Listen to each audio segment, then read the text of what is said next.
ભાજપના એક નેતા ક્ષત્રિય આગેવાનના હાથે હંકાઈ ગયા છે અને વાતો શરૂ થઈ છે કે ગુજરાતમાં ક્ષત્રિય અસ્મિતા આંદોલન જે પ્રકારે પેદા થયું હતું, ગુજરાતના જ એક નેતા પરસોત્તમ રૂપાલાના કારણે એ જ પ્રકારનો વિરોધનો વંટોળ ફરી ગુજરાતમાં જોવા મળી શકે છે।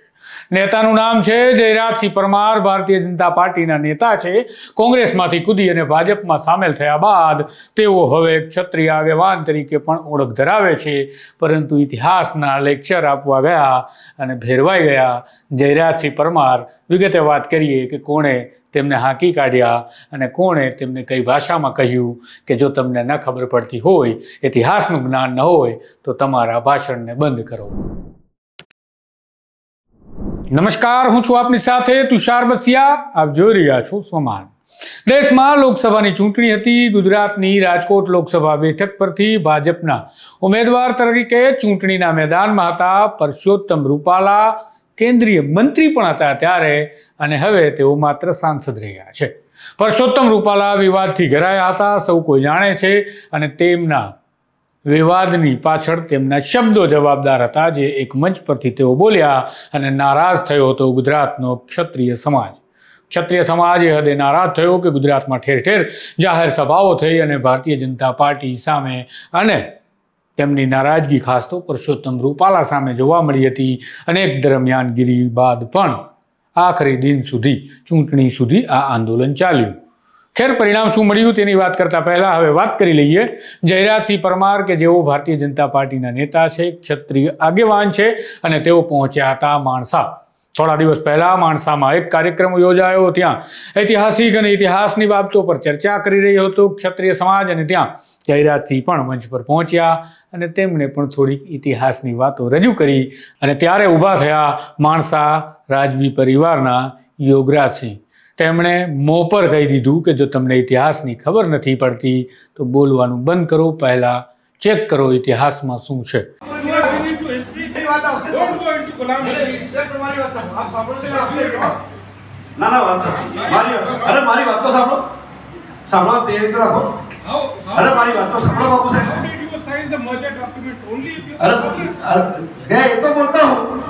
આપણે ઇતિહાસમાં બોલીએ છીએ। Start wrote about the news also. Start wrote about the news. Get your facts right before you talk anything. Get your facts right. Otherwise, don't talk anything. मैं क्या बोल रहा हूँ? कहना क्या चाहते हो ये बताओ। What I'm trying to tell you is talk about the NDP, but don't teach them false history. You are teaching them false history. मैं बताऊँ। आप सुनो, 10 मिनट सुनो। That's right. अब बाबू 10 मिनट सुनो, मैं ये बोलता हूँ। ये ब्रह्म क्षत्रिय नहीं समझो, ब्रह्म क्षत्रिय वैश्य અને શૂદ્ર જે વાત કરવામાં મુજે બ્રહ્મ ક્ષત્રિય વૈશ્ય શૂદ્ર ની વાત કરું, 5 મિનિટ સાંભળજો તો આવી જશે થોડી। બાપુ આપણે વિનંતી છે 5 મિનિટ સાંભળો। અરે હું મારી વાત તો સાંભળો। You don't know what the state is. એક minute, You don't know what the state is. Don't talk about the state. હું જે વાત કહેવા માંગુ છું જે આપ સમજ્યાથી ઉતાવળ કરતી હતી બાપુ, આપે ઉતાવળ કરતી હતી। અરે આપ हमारी સર છો, પાઘડી છો, માથાનું સન્માન છો, પણ मेरी बात सुन लो। आप ऐसा नहीं बोल सकते, ऐसा नहीं हो सकता। બ્રહ્મ ક્ષત્રિય વૈશ્ય અને શૂદ્રમાં આપણા ભાગે માત્ર લડાઈ હતી, આપણા ભાગે માત્ર લડાઈ હતી।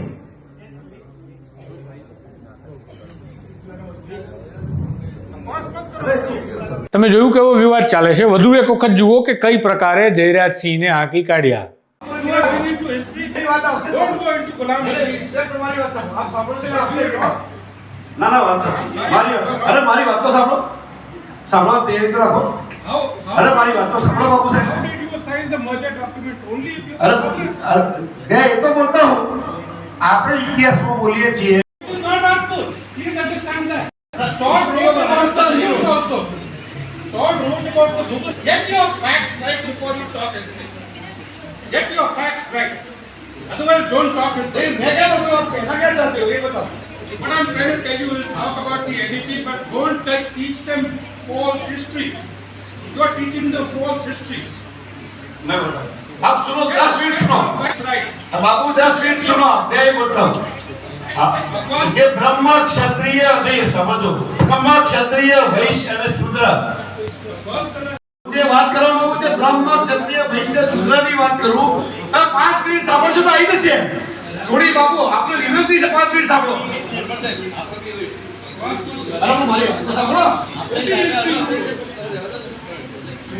What is it? You don't know what the state મેં said. એક minute Don't know what the state said. Don't talk about the state. હું જે વાત કહેવા માંગુ છું જે આપ સમજ્યાથી ઉતાવળ કરતી હતી બાપુ અમે ઉતાવળ કરતી નહીં અરે આપ हमारी सर છો પાઘડી છો મારું સન્માન છો પણ आप मेरी बात सुनो आप ऐसा नहीं बोल सकते ऐसा नहीं हो सकता બ્રહ્મ ક્ષત્રિય વૈશ્ય અને શૂદ્રમાં આપણા ભાગે માત્ર લડાઈ હતી આપણા ભાગે માત્ર લડાઈ હતી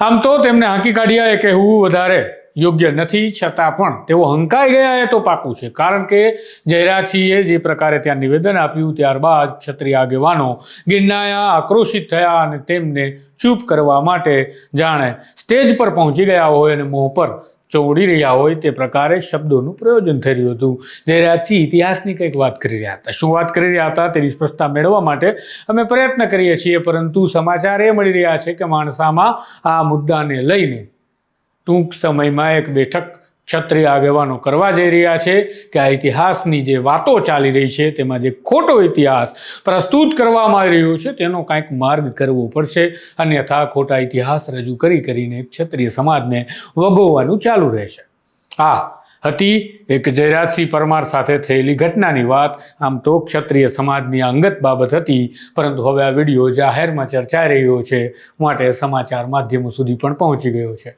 આ પ્રકારના વિગતવાર સમાચાર વિશ્લેષણ સાથેના સમાચાર જો આપને પસંદ છે તો આપના સ્વમાન સાથે જોડાયેલા રહેજો નમસ્કાર